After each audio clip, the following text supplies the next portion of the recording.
et bienvenue à tous à la une de ce journal. Crime crapuleux à Santhiou, dans la région de l'Ouest Cameroun. Un homme se donne la mort après avoir froidement assassiné son épouse et son bébé de moins de 6 mois à coups de machette. Les raisons à suivre au cœur du journal. Et puis en sport, CAN U23, le Cameroun éliminé dès le premier tour. Et quelles peuvent être les raisons de les contre-performances et l'échec des mouvements de Rigo Garçon? Tentative de réponse au cœur de ce journal. Voilà pour le sommaire.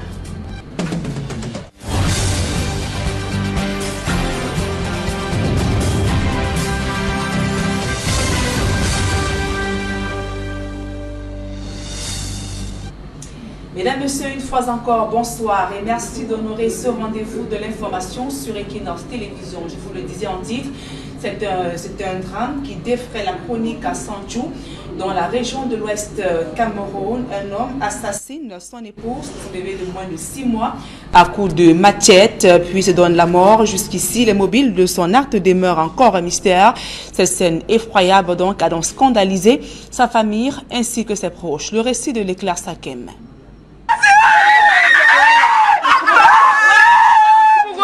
Scène effroyable dans l'arrondissement de Santhiou, département de la Ménois, région de l'Ouest Cameroun.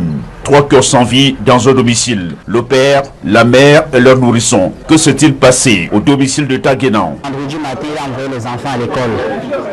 Et il est resté par derrière sa femme et lui. Nous, on était à la maison, on pensait qu'ils sont allés au champ. Puisque le matin, la porte était fermée, on a cru qu'ils sont allés au champ. Les enfants sont rentrés à 13h. Ils sont venus à la maison, la porte était fermée. Ils sont revenus à la grande maison pour nous dire que maman et papa ne sont pas là. Ils ont fermé la porte. On leur a demandé alors de rester à la maison, attendre que maman et papa rentrent. Ils sont restés 17h personnes, 18h personnes, 20h, même le matin. Parce que d'habitude, quand ils partent, ils disent aux gens qui sont en train de partir. Nous sommes restés, ils n'ont rien dit. Hier matin alors, nous sommes restés, on a encore envoyé les enfants de venir à la maison pour voir si papa et maman sont rentrés. Ils sont venus nous dire que non, ils ne sont pas rentrés. Vers 15h, on a donc appelé, ça ne passait pas. On a été maintenant soucieux, on a donc jugé de voir qu'il faudrait qu'on vienne vérifier d'abord la maison s'il a fermé la porte par dehors ou par dedans. C'est là qu'on a appelé quelques grands du quartier. Ils sont venus les avant de 19h moins pour vérifier et on a constaté que la porte était fermée par dedans.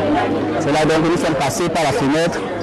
On a retiré le rideau, on a tiré, on a vu son corps, il était couché à main le sol. Nous sommes encore revenus, là on a trouvé la femme décapitée. Et on a donc jugé qu'il ne faudrait pas qu'on touche la porte. J'ai demandé qu'on ne touche pas la porte, il faudrait que les gens-là eux-mêmes qui viennent d'abord faire le constat et ils donnent le feu vert qu'on casse la porte. Nous sommes restés, on a cherché le bébé fatigué, on n'a pas trouvé. Or que le bébé était à main le sol, déjà aussi décapité. Pour ce cinquantenaire, dont les 2 premières femmes ont été chassées du domicile conjugal, il s'est résolu à contacter un 3e mariage qui a commencé à battre de l'aile. Quand la femme est tombée enceinte pour la 3e fois, elle décide de garder sa grossesse. J'étais assise ici avec ma mère. La femme qui est là-bas derrière, elle vient nous trouver ici en pleurant. Que son mari a fait ses affaires, mettre dans le sac. Qu'elle quitte. On demande ta sang, c'est pourquoi. La femme dit que Mani, d'habitude, elle a trop caché ça.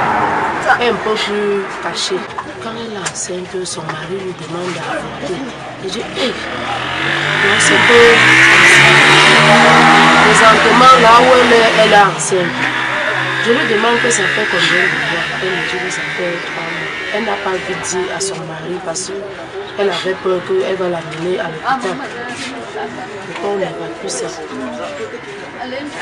Moi et ma mère, on dit chez la femme que si c'est le cas, on ne peut pas t'encourager d'avorter ton enfant parce que tu n'as même pas l'enfant. 2 enfants, tu pars avec. Si tu as mis dehors, le mieux est que tu pars chez vous. Et quitte. Elle trouver son mari à la maison. C'est son mari qui lui met dans la voiture là-bas en haut. Il revient maintenant, il fait ses mains ici devant nous que oui, je suis libérée. Il dit qu'enfant, ta sang m'a libérée. Je suis partie l'accompagner là-bas en haut. On s'est bien dit au revoir. La vie solitaire avec les 2 enfants ne sera pas du tout rose. Il se résout à aller chercher son épouse chez ses parents. Tout porte à croire qu'il avait prémédité ce carnage. Il est venu à la maison puisqu'on est en train de faire une cotisation ici chez lui. il est venu à la maison, il nous a dit que prenez votre argent parce que je suis là, je ne sais pas si Denise va me trouver. Il ne faudrait pas qu'en partant, je parte avec votre argent. Il a donc remis alors notre argent maintenant. Il a remis notre argent et il a fait ce qu'il a fait, puisqu'il savait déjà qu'il devait mourir. Il a dit ça à plusieurs personnes. Même quand il était en train de meubler encore sa maison, il a dit qu'il met ça comme ça, il est déjà partant. Donc c'est un truc qu'il avait planifié depuis. Et sa femme est rentrée dans sa fait à peine une semaine. Au chevet de son lit, les restes des comprimés qu'il a avalés pour se donner la mort après avoir ôté la vie à sa femme et son enfant. L'enquête ouverte par la brigade de Saint-Chou permettra sans doute de comprendre les mobiles de ce carnage. Dans cet arrondissement, les supputations vont bon train. Certains évoquent la piste des règles observées pour des pratiques occultes. Les autorités administratives de la région du centre en ordre de bataille pour le bon déroulement du double scrutin municipal législatif de 2020 ainsi que des festivités de fin d'année. Des instructions et orientations ont été données dans ce sens par Nasseri Paul Béa. Le gouverneur de la région du centre a tenu ce vendredi une réunion de sécurité en présence des responsables, des préfets et responsables des forces de maintien de l'ordre. Le reportage de Marcelin Gansop. Une semaine après la convocation du corps électoral et alors que ça s'anime déjà au sein des formations politiques, le gouverneur de la région du centre bat le rappel des troupes afin de préparer le double scrutin du 9 février 2020 et assurer aux populations une fin d'année plutôt tranquille. C'était notre réunion régalienne qui a pour objet une bonne préparation d'abord des fêtes de fin d'année. La population doit donc fêter dans une atmosphère calme, sereine. Deuxièmement, il était question pour nous, après la convocation du corps électoral, de passer en revue tous les problèmes de sécurité et voir comment instruire les autorités administratives de travailler selon la réglementation avec l'ECAM pour avoir une bonne consultation dans les différentes unités administratives. Des instructions et orientations ont été données dans ce sens. Il est question pour les autorités administratives de jouer uniquement le rôle qui est le leur et rien d'autre. D'autres instructions ont également porté sur la nécessité de mettre de l'ordre dans l'activité des conducteurs de moto au lendemain de la grogne que ces derniers ont organisée dans la capitale. Nous avons aussi parlé des problèmes de moto-taxi, problèmes d'actualité qui devait être un processus qui doit continuer dans les autres localités et surtout à Yaoundé. Ce processus doit être maintenu jusqu'à ce que ces motomènes comprennent la bien fondée de cette mesure. En dépit de quelques remous, somme toute maîtrisés, il ressort de cette réunion du comité régional de coordination de maintien de l'ordre qu'il n'y a pas péril en la demeure dans le centre. Dans l'ensemble, la région se porte bien. La population va bien à leurs activités. Le niveau de criminalité est maîtrisé et la population du centre entend, après le grand dialogue, que les résolutions qui ont été arrêtées pendant ce dialogue soient concrétisées pour qu'il y ait la paix encore dans notre pays.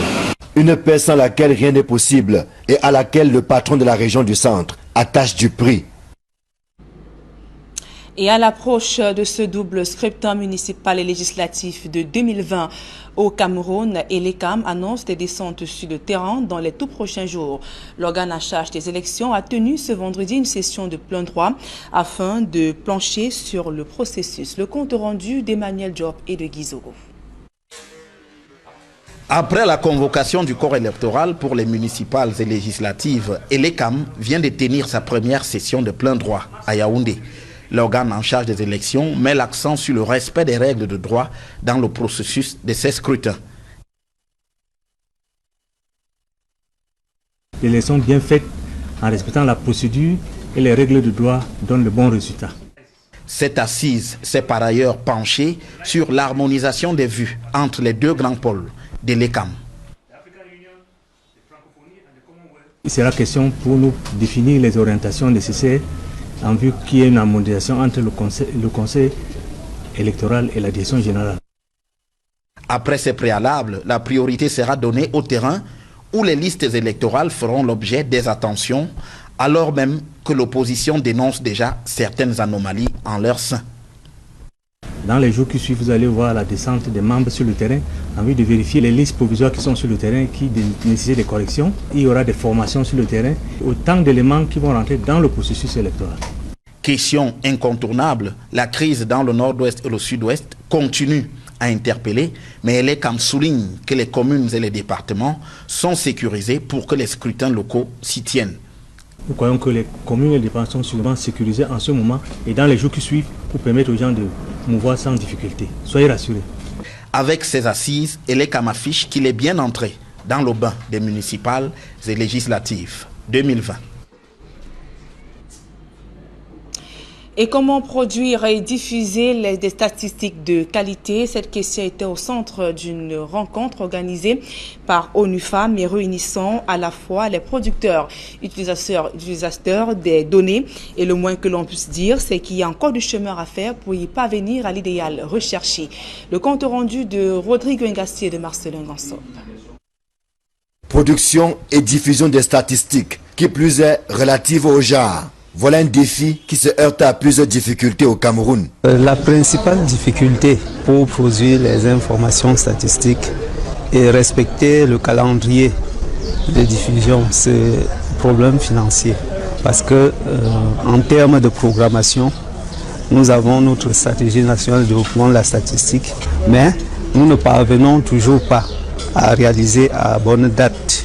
Et quand bien même ces données existent, leur exploitation et utilisation posent quelques soucis, notamment chez les professionnels des médias. Beaucoup de journalistes ont du mal à illustrer leur papier ou alors leur publication par des données statistiques parce qu'ils ne savent pas comment est-ce qu'ils peuvent manipuler cette ressource-là. On ne doit pas toujours rester dans la spéculation à chaque fois qu'on traite un sujet. Et il est important qu'ils puissent savoir quelle est la méthodologie qui est suivie par les acteurs, quel est même le vocabulaire qui est sous-tendu par certains aspects de la statistique. Ça nous permet d'améliorer notre qualité de traitement de l'information. Encore faudrait-il que le journaliste ait accès à cette information statistique. Généralement, on en veut aux journalistes de se référer aux sources produites par les ONG et tout, mais cela est expliqué par le fait que l'accès aux données par les journalistes est très difficile, notamment les procédures qui sont trop longues au niveau de l'administration, l'insuffisance parfois de personnel au niveau de l'administration pour pouvoir venir s'exprimer comme personne ressource au niveau des émissions thématiques.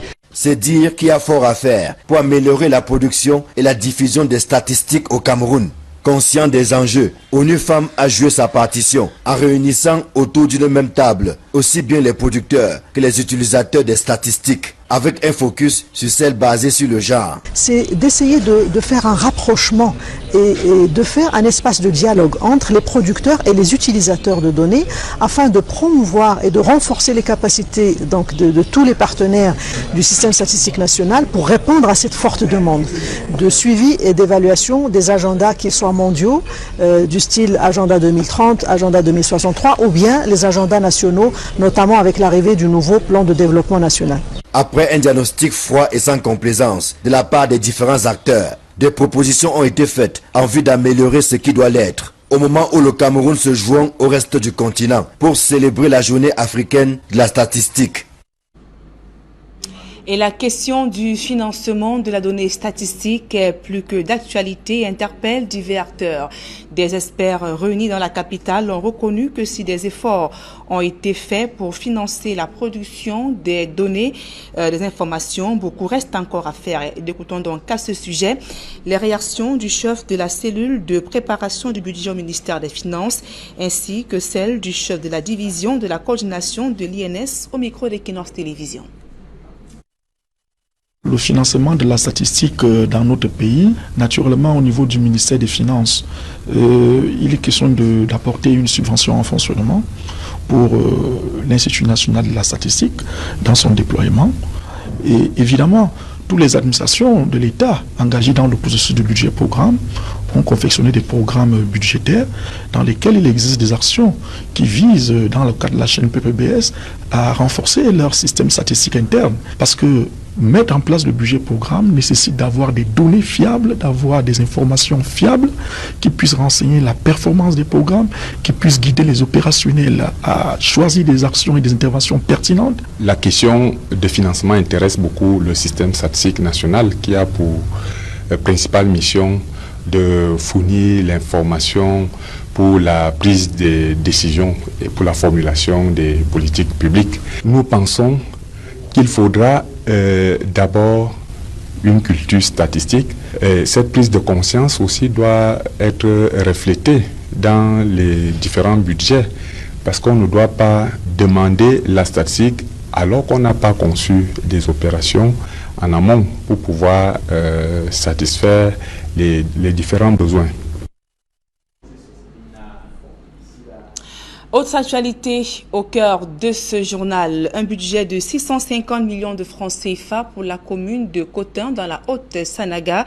Il servira notamment à la construction du marché ainsi qu'à la gare routière. Mais le projet ne rencontre pas du tout l'assentiment des populations qui attendent plutôt des améliorations en termes d'adduction en eau ainsi qu'électricité. Le reportage de Charles Melingui à Cyril. Chers invités, la commune d'arrondissement de Nkoting, dans le département de la Haute-Sanaga, se dote d'un budget d'environ 650 millions de francs CFA pour 2020. Voté au cours de la session de novembre 2019, il servira principalement à la construction de la gare routière et du marché de Nkoting. Nous avons la gare routière que nous devons créer sur l'ancien terrain de football. Ensuite, le marché qui est à côté, on va le construire, pas des hangars, mais des kiosques où tout le monde, les commerçants pourront se ravitailler. De manière que quelqu'un sortira de son car, il fera un petit tour au marché. Sur les sources de financement, en vue d'exécuter les travaux énoncés dans le budget de la mairie de Nkoting, le préfet du département de la Haute-Sanaga demande à mettre un accent sur l'élargissement de l'assiette fiscale. Il y aura des efforts à faire, d'abord en termes de recouvrement, pour qu'on puisse faire rentrer ces moyens dans les caisses de la municipalité. Et lorsqu'on aura recouvré, il faut maintenant dépenser, conformément à la nomenclature budgétaire. De là à penser que les contribuables seront asphyxiés par de nouvelles taxes, il n'y a qu'un pas. Mais les populations de Nkoting ont d'autres problèmes. Nous avons des problèmes d'électricité parce que toutes les petites activités sont liées au courant, à savoir la charge de téléphone, à savoir les paiements même des frais scolaires, on ne peut pas le faire sur les téléphones s'il n'y a pas d'électricité. Si nous avons des petits moyens tels que avoir des motopompes chez nous, on ne peut pas les utiliser pour pouvoir avoir de l'eau potable. Et le second point, c'est le problème d'eau. Le problème d'eau, nous sommes obligés d'aller dans des galeries où nous allons trouver de l'eau à boire et les enfants, c'est là-bas où on porte toutes les maladies. Face à cette doléance qui touche aux conditions de vie des populations, l'exécutif communal de Nkoting dit avoir pris des mesures. Nous avons sur fonds propres sollicité une entreprise qui fera un forage à la base du château qui a été déjà construit et qui fera l'extension de l'eau.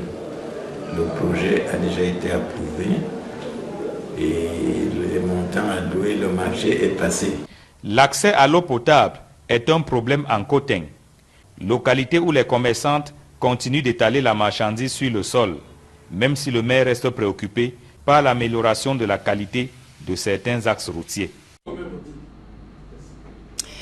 Le chapitre santé de ce journal à présent. Le Cameroun dispose-t-il de laboratoires équipés à même de gérer des épidémies d'envergure? Plusieurs failles et manquements sont dévoilés par des experts qui invitent une fois de plus les pouvoirs publics à accorder un point d'honneur aux questions de santé publique. Et un guide de biosécurité a été mis sur pied pour permettre au Cameroun de s'arrimer aux normes internationales. D'autres précisions dans ce reportage de Claude Eukwa et de Gladys Sidi. Le laboratoire est un environnement à la fois sensible et complexe. Les éléments qui y sont manipulés sont de nature à éradiquer des maladies ou au contraire à en créer de nouvelles aux conséquences parfois désastreuses. D'où l'importance d'avoir de bons équipements pour des résultats fiables et surtout un personnel qualifié. Sommes-nous prêts pour affronter toutes ces épidémies et ces pandémies? Je dirais ici que les laboratoires sont sur ce plan-ci répartis en plusieurs catégories. D'abord, l'équipement ne doit pas être le bon vouloir du décideur, mais doit être fonction des germes que nous devons manipuler. Quand on parle de catégorie 1, c'est parce qu'on peut travailler sur une paillasse. Catégorie 2, on a des petites enseignes, on a des petites hôtes. Catégorie 3, on entre progressivement dans des germes hautement pathogènes. Catégorie 4, on est dans les germes qui sont extrêmement difficiles, comme les virus à Ebola, et qui nécessitent aussi d'avoir des structures et un personnel qualifié pour les manipuler. Maintenant, qu'est-ce que nous faisons en termes d'être prêts, en termes d'équipement, en termes de formation des gens spécialisés dans ces domaines? Pour répondre à ces questions, des experts camerounais ont mis sur pied un guide de biosécurité en vue d'arrimer les anciennes pratiques de laboratoire aux nouvelles normes et lignes directrices de l'Organisation mondiale de la santé. Le Cameroun a élaboré ce guide pour être en conformité avec les institutions internationales, qui est en quelque sorte une boussole pour nos décideurs, pour qu'ils comprennent en réalité comment pouvons-nous nous prémunir face à une épidémie ou une pandémie. Maintenant, ce guide a surtout permis, d'une part, de savoir ce qu'il faut faire et ce qu'on devrait faire. De se demander, est-ce que nous avons tous les équipements et tout le référentiel qu'il faut dans notre pays prêt à parer à tout incident. Il serait important que ceux-là qui nous écoutent et qui nous gouvernent comprennent que nous avons intérêt à avoir un réseau de laboratoires, un réseautage. Comment prendre l'échantillon de la périphérie à la ville? Je dirais même qu'il faudrait avoir un institut de santé publique, que nous soyons à l'avant-garde de la lutte, de la réponse contre les épidémies et les pandémies. La biosécurité et la biosûreté, c'est ce que recommandent les spécialistes afin de mettre sur pied de réels mécanismes qui permettent de se protéger en manipulant le matériel infectieux. Et des populations de certaines zones reculées du Cameroun désormais connectées au reste du monde.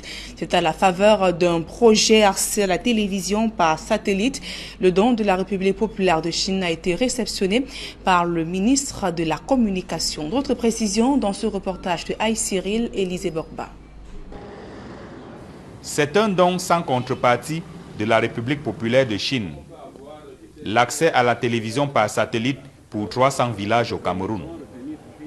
Le projet, dont la réalisation a coûté 10 millions de dollars, soit un peu plus de 6 milliards de francs CFA à l'Empire du Milieu, a été inauguré en Fou, dans le département de la Mefoué à Famba.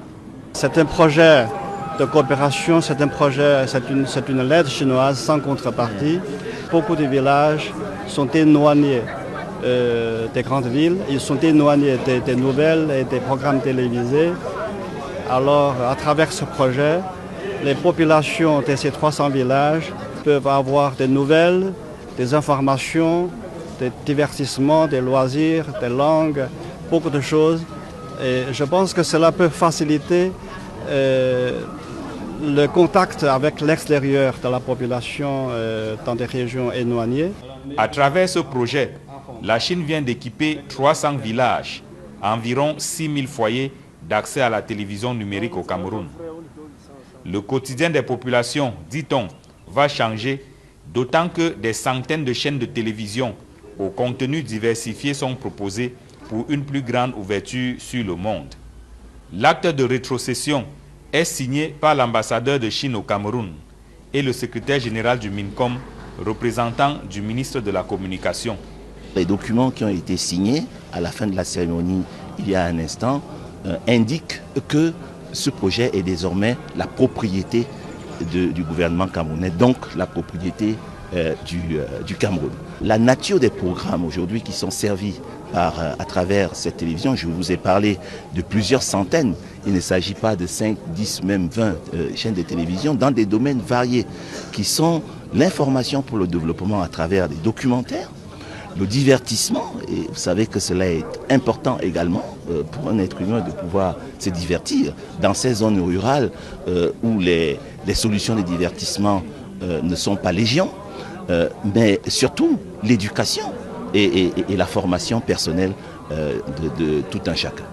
Mise en œuvre sur le plan technique par l'opérateur chinois StarTimes, le projet offre à chaque village 2 vidéoprojecteurs, un téléviseur numérique 32 pouces, 20 décodeurs, 23 antennes paraboliques et 3 systèmes d'alimentation solaire. Les vidéoprojecteurs et le téléviseur numérique sont installés dans les espaces publics, à l'instar de l'hôpital de district d'Unfu ou la chefferie du village à Bang. Toute la communauté à Bang vient voir chez moi là, ils ont plus de 645 chaînes. Le don est là depuis près de 4 mois, 4 mois. Alors on ne paie rien, les gens sont à l'aise, on n'a jamais eu à payer un franc.